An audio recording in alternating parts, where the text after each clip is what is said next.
झारखंड के पूर्व मंत्री मिथिलेश ठाकुर ने पश्चिम बंगाल चुनाव को लेकर भाजपा पर जोरदार हमला बोला। कशिश न्यूज से खास बातचीत में उन्होंने कहा कि भाजपा ने एक साजिश के तहत पश्चिम बंगाल के चुनाव में केंद्रीय कर्मियों के माध्यम से गड़बड़ी करने की कोशिश की और ईवीएम मशीन में छेड़छाड़ की। बावजूद इसके पश्चिम बंगाल में ममता बनर्जी के नेतृत्व में एक बार फिर से सरकार बनेगी।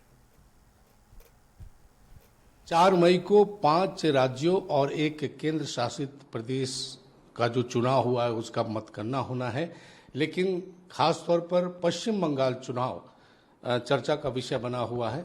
इस पर बात करने के लिए हमारे साथ हैं पूर्व मंत्री मिथिलेश ठाकुर।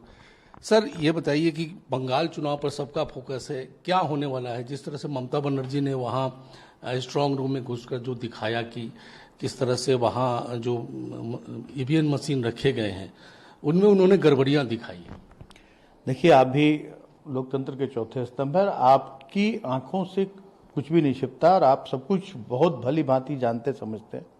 आज जो बंगाल चुनाव में जो स्थितियां पैदा की गई, वास्तव में इस लोकतंत्र के लिए तो बहुत ही एक खतरे का संकेत देता है।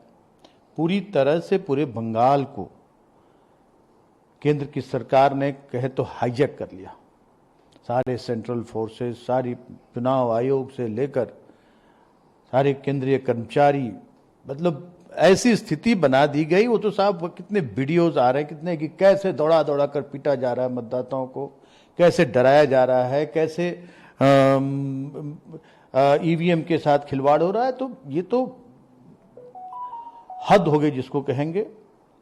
लेकिन इन सब के बावजूद आप देखेंगे कि कल जो परिणाम आएगा उसमें भारतीय जनता पार्टी कहीं मुंह दिखाने के लायक नहीं रह जाएगी। ममता दीदी बहुत बड़े बहुमत के साथ फिर से सत्ता में आएगी, क्योंकि बंगाल की अस्मिता, बंगाल की जनता के दुख सुख का अगर कोई दूसरा पर्यायवाची है तो वो है ममता बनर्जी, तृणमूल कांग्रेस।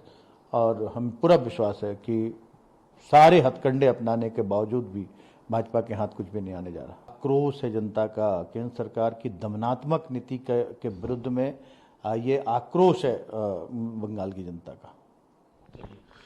तो इस तरह से चाहे बंगाल में कुछ भी हुआ हो, लेकिन जेएमएम के वरिष्ठ नेता हैं और पूर्व मंत्री मिथिलेश ठाकुर का दावा है कि जो बंगाल में केंद्र सरकार चाहे कितना भी जोर लगा ले, लेकिन ममता बनर्जी की यहाँ जीत होने वाली है। कैमरा पर्सन दीपक के साथ राजीव मोहन, कशिश न्यूज, रांची।